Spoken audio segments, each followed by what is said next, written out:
Once again, ladies and gentlemen, Ella Cruz! Yan. So, let's hype up pa. Next is an actor and one of the most sought-after heartthrobs and leading men in the entertainment industry. He starred in the successful Viva Max original movies, Death of a Girlfriend, Becky's on the Run, House Tour, Dulo, The Wife, Adarnagang, and Green. He is also part of Viva Max's upcoming film, Ang Babaeng Nawawala sa Sarili. We also knew him as Gino in the hit TV series Encounter. And tonight, he is here with us playing the role of our President, Ferdinand Bongbong Marcos Jr. Let us all welcome Diego Loizaga.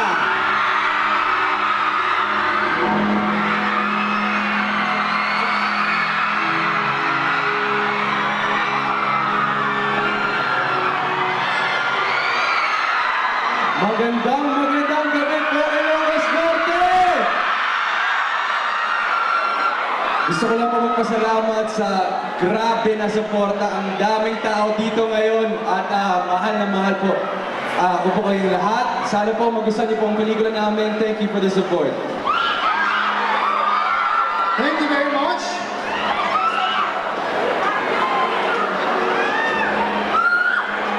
And now, ladies and gentlemen, palakpakan natin once again, Mr. Diego Loizaga. At yun naman mga kaibigan, up next, she is one of the brightest stars of her generation and a multi-awarded actress who won Best Actress at the 40th Oporto International Film Festival in Portugal for her performance in the Viva Films dark thriller movie Untrue. She also starred in numerous TV series and movies such as Encounter, Maria, and many more. Today, she is here with us playing the role of Senator Ivy Marcos. Ladies and gentlemen, Miss Christine Reyes! Magandang gabi po sa inyong lahat. Maraming salamat sa pagpunta niyo at pagdala niyo sa amin ngayon. Once again, mga kaibigan, Miss Christine Reyes! Next, she is a premier Filipino actress, endorser, host, influencer, and beauty pageant titleist with a colorful career that spans more than 30 years in the Philippines, crossing over 5 continents and touching actress across multi-platforms of TV, film, print, online, commercial endorsements, and charity fundraising. She has since made over 50 films and has played many roles in her young lifetime and is definitely one of the Philippine cinema's most iconic. That's why tonight she is here with us playing the role of the iconic First Lady, Madam Imelda Marcos. Let us all welcome Miss Rufa Gutierrez.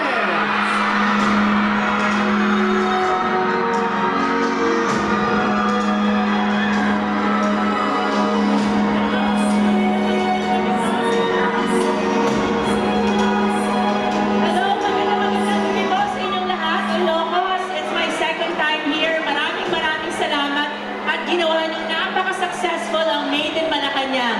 Sa mga hindi pa nakakapanood, panoorin niyo po, napakagandang pelikula. Maraming salamat. Thank you very much, Miss Rufa Gutierrez.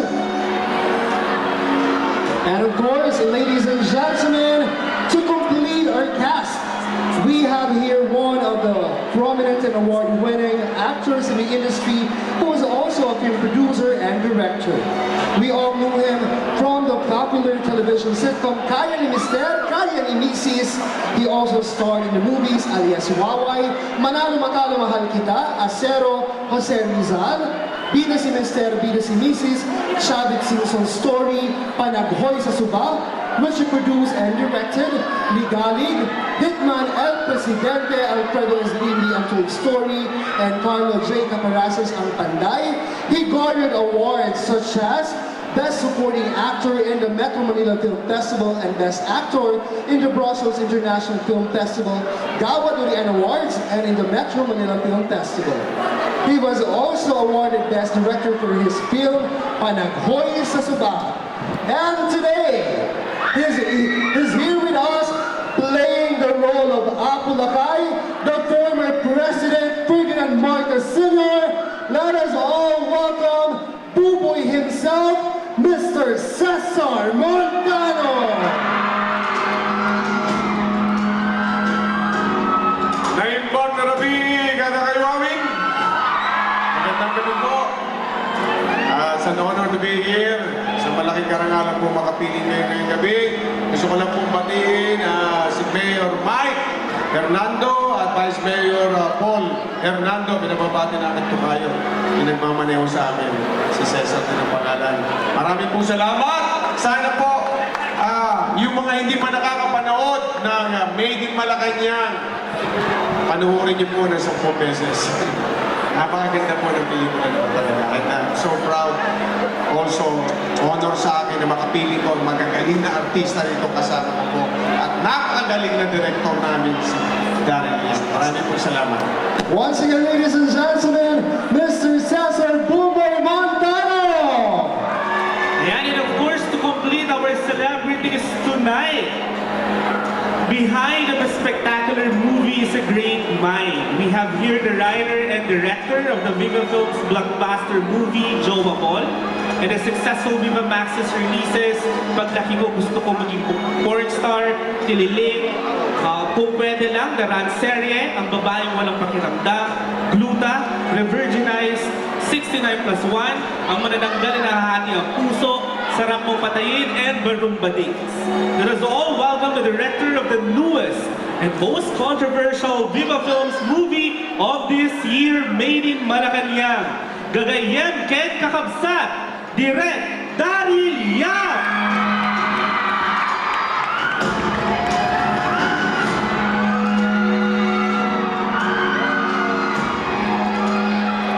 Magandang gabi po sa inyong lahat. Magandang gabi po, Ilocos Norte. Maraming salamat sa panahon at pagkakataon. Nandito na sa kanyang tahanan ang Maid in Malacañang. Maraming salamat po. Maraming salamat, Direk Daryl Yap. Yeah, but before anything else, we want to just say thank you again to all our friends from the TV, print, and online media for joining us here tonight. And now, let's start the Q&A. But before that, few reminders for the present vloggers from Best Light. Our friends mula sa media po will be limiting 2 questions per press, and that includes your follow-up question for us to accommodate everyone. And of course, pakatandaan po natin, please refrain from asking insensitive, offensive, and personal questions. We will only entertain questions related to the film.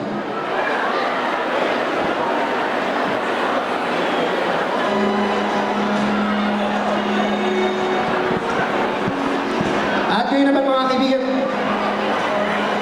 bago natin formal na simulan ng ating press con, ladies and gentlemen, bagamat excited tayo makita at makasama muli ang ating pinagmamalaking Senator Amy Marcos, ay Yes, so kasama natin? kasama naman natin ang isa sa pinagkakatiwalaang mayor ng ating butiing senator. Ladies and gentlemen, on behalf of our good senator, Senator Amy Marcos, pakinggan po natin ang mensahe ng napaka-aktibo at napaka-poking mayor ng City of Batak. Ladies and gentlemen, let us all welcome Mayor Albert Daggio Chua.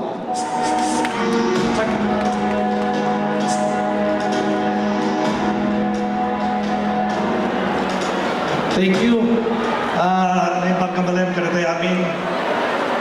Or naibang kami tayo ka na tayo amin ako.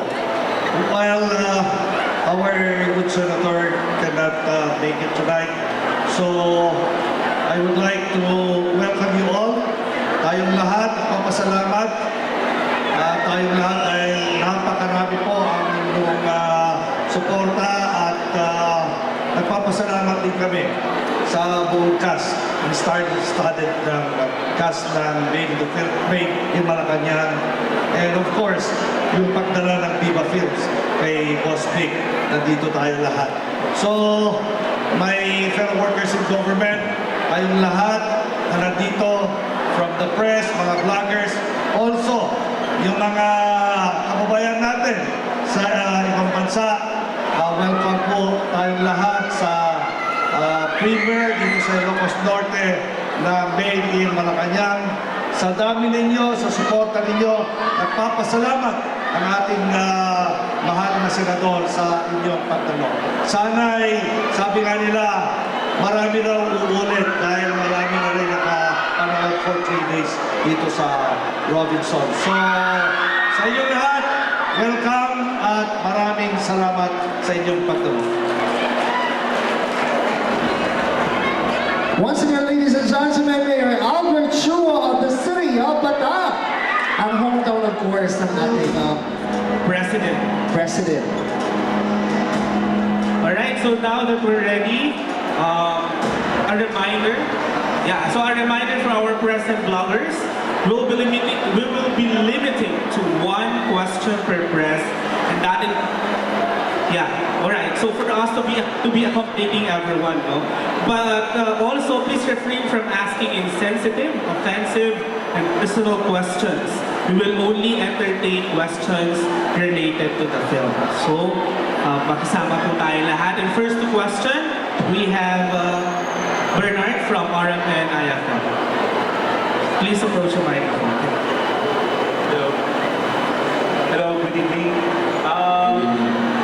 At first, I would like to congratulate the Maid in Malacañang, and thank you so much, Direct Darrell, for bringing us all back in the cinema. Maraming salamat po. Now, my question is all about the movie and the next chapter. Pwede niyo pa po kaming bigyan ng, meron pa bang next chapter of Maid in Malacañang Part 2? Or ibang eksena naman po, Direct? Maraming salamat. Okay, paano ko ba sasabihin? Meron po kasi kaming goal na marating ng pelikula bago namin masabing may part 2. Meron kaming dapat abutin na kita, kumbaga, para makapaghanda sa budget. No? Pero, ang pelikulang ito sa tingin ko, sapat na muna sa ngayon. No? At so medyo mahirap gumawa, lalo na. Pero kung ganito kainit ang pagtanggap at pagmamahal, palagay ko mapapabilis ang paggawa ng part 2 at part 2. Kaya maraming salamat sa ating mga kailian dito sa Ilocos. Salamat po. Thank you, Daryl. And now let's have Ma'am Arlene from DZJC. Hindi ako. Mababa, ayan. Magandang gabi sa ating lahat. Kasama kami po ay kay Miss Christine Reyes.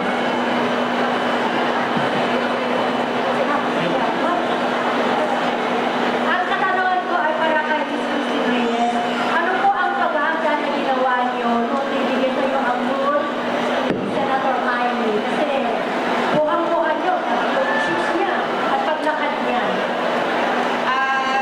Well, simple lang po. Unang-una, binasa ko yung script, nagustuhan ko. Tapos, pinagbigyan ako ni Senator Amy nung nag-request ako na sana po, Senator, makausap ko kayo and makilala ko kayo ng personal. So, yun lang. Doon ko lang po yun talaga inaarap. Thank you. Right? Thank you very much, Miss Christine and Ma'am Arlene. Alright. Yeah, just one question, Ma'am Arlene. Sorry. Alright, so next to us is Ma'am Leilani from PNA.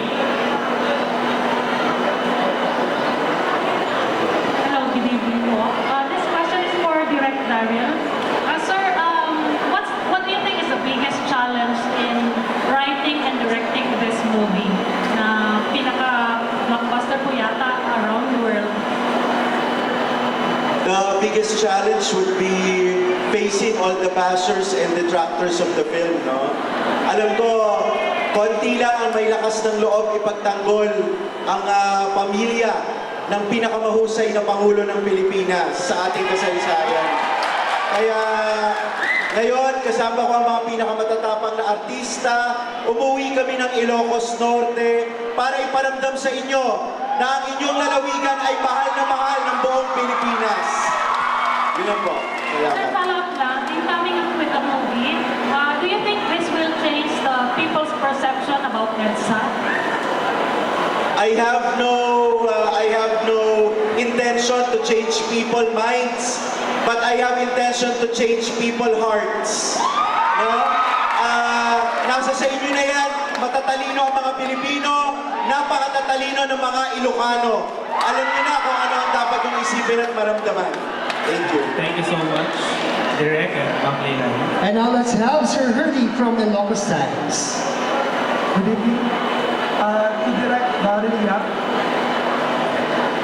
Even in truthful historical films such as this, it's a family drama with a touch of history. Directors invoke artistic license, which is normal. But may I ask, what is the biggest creative dilemma or predicament that you had to resolve with Senator Aimee? The whole film, alam niyo, sobrang stricto ni Manang Aimee eh. Sobrang hindi, talagang wala umpisa hanggang dulo. Ultimo kulay, ultimo tunog ng pelikula. No? I didn't have much creative license here. Everything was channeled through the truth. And Senator Aimee guided me every step of the way. Thank you. Thank you so much, Direk. Betang-beta si Direk Daryl. So, just a reminder to our friends from the media that you can ask anyone from our cast. Kaya na ni Direk. Alright, so the next question is Ma'am Tere from GMA. Good afternoon po sa lahat. Good evening, sorry. To Direct Yap, ano po yung parang nais po natin iwanan sa isipan ng mga Pilipino, lalo na mga Ilocano with this movie?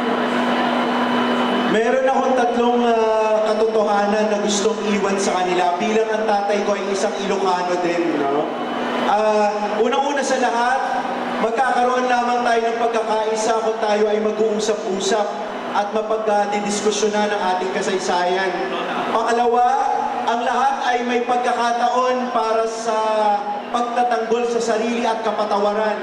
At pangatlo, matalino at malaya ang bawat Pilipino at karapatan nilang manood ng panoorin at sine na nais nilang panoorin.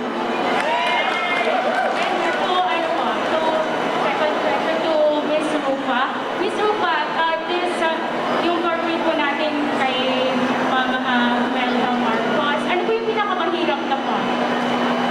Ang pinakamahirap na part para sa akin, nagampanan si Madam Imelda Marcos, ay maging sweet at malumanay. Kasi napakabait niya at napakahinhin. So, medyo hindi ako mahinhin at malumanay. Sweet ako, friendly, pero ako yung, hi! Hello! Diba? So, hindi siya ganon. So, lagi sinasabi ni Director Rufa, huwag masyadong matapang, huwag masyadong with energy. Kailangan taper, tape down. Although, pareho kaming beauty queen at the same time, pareho kaming, diba? Pareho kaming Cancerian, born kami, ako June, si Madam July. And ang pinakamaganda niyan, we have a beautiful heart. Thank you so much. And now let's have Sir Ronald from Radyo Pilipinas. Magandang gabi po sa ating lahat. Kay Sir Boboy, inaasahan niyo ba na ganito ang magiging outcome ng inyong pelikula? Paano niyo naman pinaghanda ng inyong ang role niyo bilang President Makoy?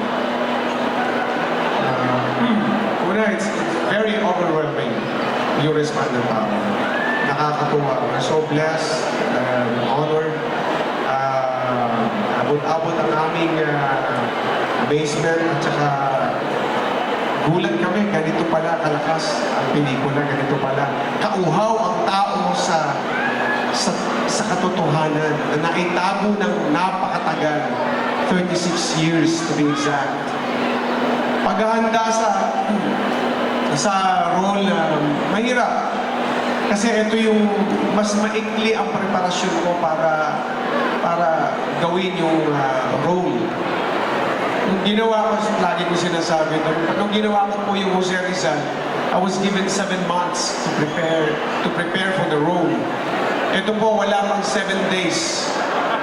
Wala nga yatang 4 days eh. Kailan na shooting? Sa isang araw, simula na tayo. Ha?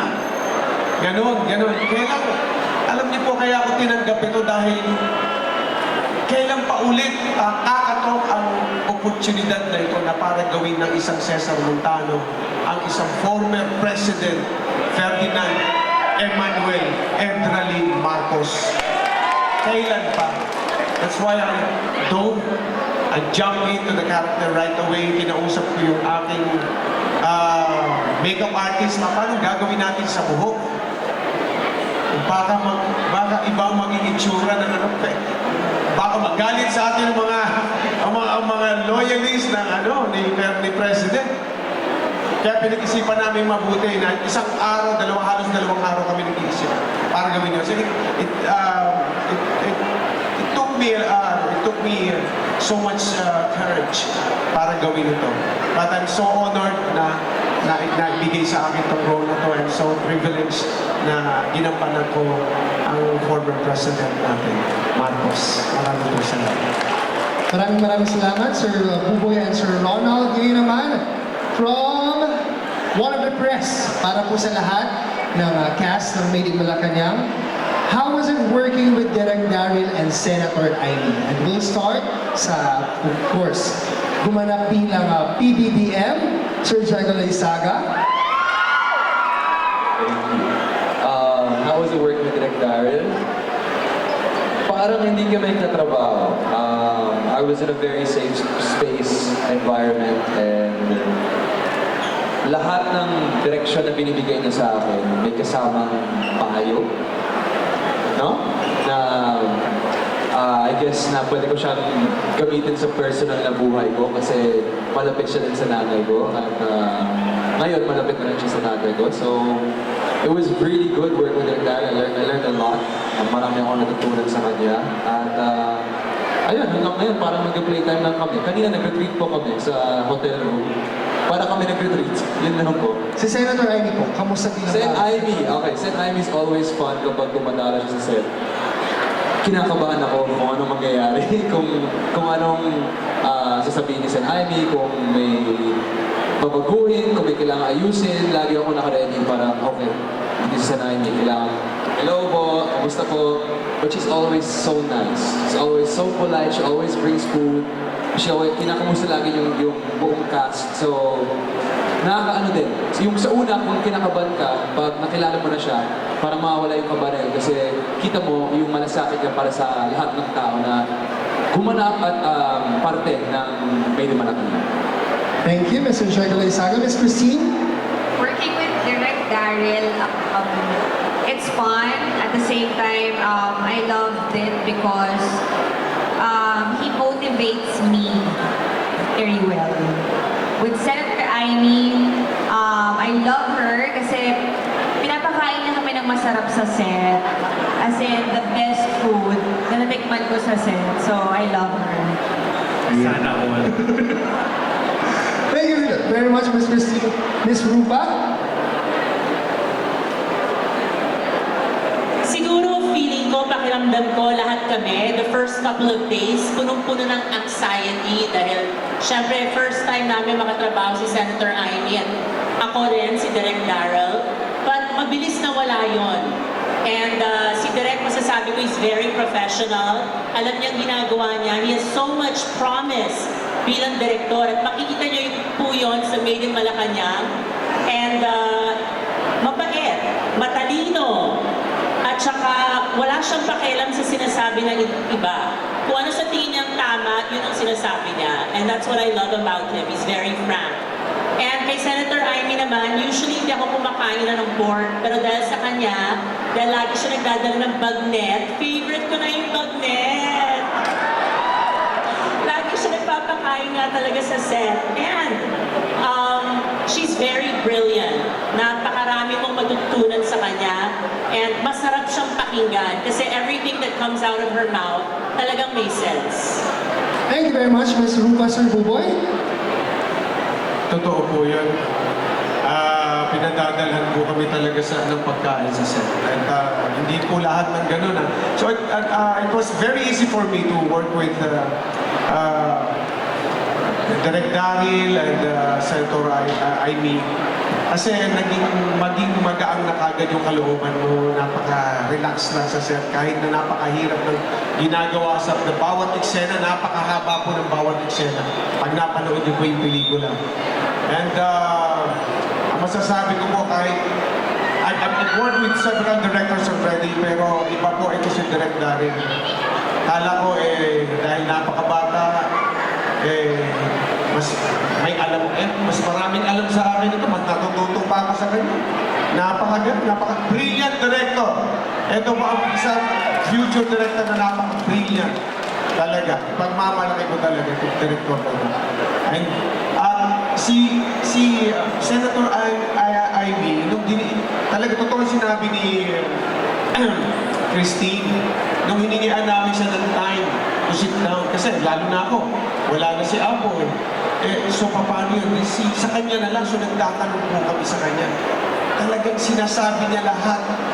Very candid po siya, very transparent. Pag nakapanood yung pelikula, yung ibang nagsasabi ng bias, siguro hindi pa napapanood yung pelikula. Baka nga si Presidente magalit sa akin kasi napanood yung trailer, pinapagalitan ko siya Oo, may bias. Talaga po lahat, kung ano po yung nangyari na 72 hours, mapapanood nila doon. At malalaman nila kung sino po talaga yung mga Marcoses. Na mali po yung kanilang ipininta for several years, for 36 years, na ginawa nilang ugly ang pangalan ng Marcos na hindi naman po totoo. Thank you very much, Mr. Cesar Fontana. Now, Ms. Ella Cruz. Hello, ayan. Working with Direk Daryl, sakto lang. Pwede na. Hindi, mahal na mahal ko si Direk Daryl. Sa pelikulang to, mas naging close kami. Dahil naka-work ko na siya before. Dahil sa pelikulang to, mas naging close kami. Ang dami ko natutunan sa kanya. Tinulungan niya ako maging mas matapang. Dahil nung nabash ako, andyan siya palagi, naka-backup sa akin na hindi niya ako hinayaang madapa dahil sa pelikulang to. So, sobrang maraming salamat, Direk, for being not just a director but being a friend to me, a really, really good friend. And working with Senator Amy, nung una kasi sobrang kabado akong makilala siya. Siyempre, Senator Amy Marcos, na napapanood ko lang sa news, nababasa lang sa libro ang kanilang apelido, pamilya nila. Pero nung nakilala ko na siya, na-realize ko na oo nga, tao din nga pala siya. Mapagmahal, masiyahing tao, ang hilig niya magbiro, ang hilig niya magkwento sa amin. Hindi ko naramdaman na anak siya ng dating presidente, kapatid siya ng presidente natin ngayon.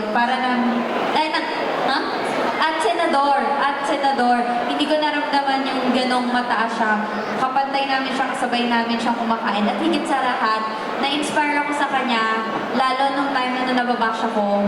Kasi nakasama ko siya, tinulungan niya, pinakapan din niya ako nung nababash ako. So sabi ko, Senator, paano mo nagawa yon? In 36 years, kalaban mo ang maraming tao, pero eto ka, strong ka at nakabalik kayo, di ba? So, sobrang na-inspire ako kay Senator. And happy din kami na nakasmile ka na ngayon. Most especially na ngayon, nandito ka na sa Ilocos. Adopted Ilocano daughter ka na rin. Backup mong buong Ilocos Norte. And now, Miss Beverly Yaya Biday. Naimbag nga, rabi iyo amin. Amoyo, i-direct Daryl Yap, isang director na nahirapan talaga ako. Dalawa lang po ang director sa ating 30 plus years sa business na to. Dalawang director lang ako nahirapan. Danny Chancita, napakagaling na director, at Daryl Yap. Pero, yung mahirap po yun dahil meron siyang sistema na hindi ako sanay. Pero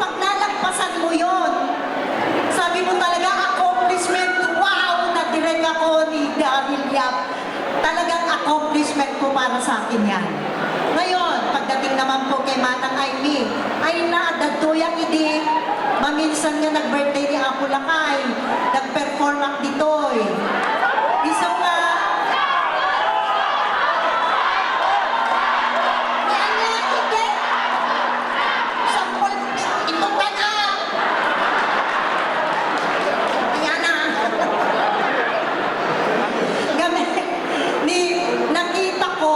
nakita ko ang pamilya Marcos kung gaano po sila ka down to earth. Yung pong up and personal na hindi mo sasabihin, ay mayaman itong mga taong ito. Pagkatapos, nandun pa sila sa gobyerno. Akalain mo, napakatataas nilang tao, pero hindi po. Parang kapag kausap mo sila, para lang mga kabarkada mo. Ganun lang po ang dating sa akin. Kaya po, nung dumating po si Senator doon sa aming set, ay, at home ako. Ilocano Dene! Kaya, I hope yung mga hindi pa nanonood, na kayong hindi may nagbuya. Na kayong hindi may nagbuya, okay ninayo, pagbuya.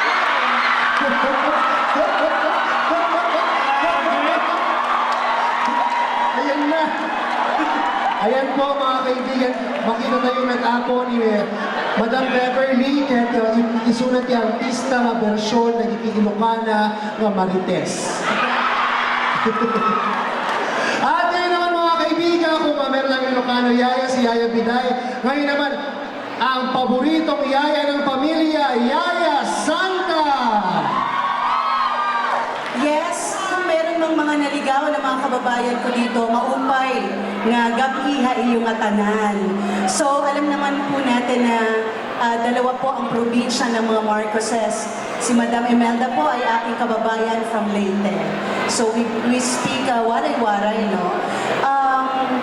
Ang natutunan ko kay Direk bilang aking direktor ay simple lang naman. Dahil napakatagal ko na pong hindi umaarte, tinanong ko lang siya, Direk, kaya ko ba yung role na ibinibigay mo sa akin? At sinabi niya na halos hindi ka naaarte dito. Kaya binigay niya sa akin yung pagtitiwala na gano'n. Kaya in-embrace ko naman at I made sure na talagang yung salitang pinaubayan niya o pagtitiwala binigay niya sa akin. Sana naman para sa kanyang kalidad ay pumasa. So Direk, I am very grateful na nakilala kita, parang nadagdagan ng anak ko dahil si Direk po ay hindi lamang bukod sa trabaho ay napakagaling na direktor, na batang direktor ng musbo ngayon. Si Direk po ay kung merong ulirang ina, siya po ay ulirang anak. Napakabait po ni Direk sa kanyang, lalo na sa kanyang nanay. Ayan, parang meron tayong personal touch na pagkakakilanlan kay Direk Daryl Yap, na siya po ay may pamilya din. Oo.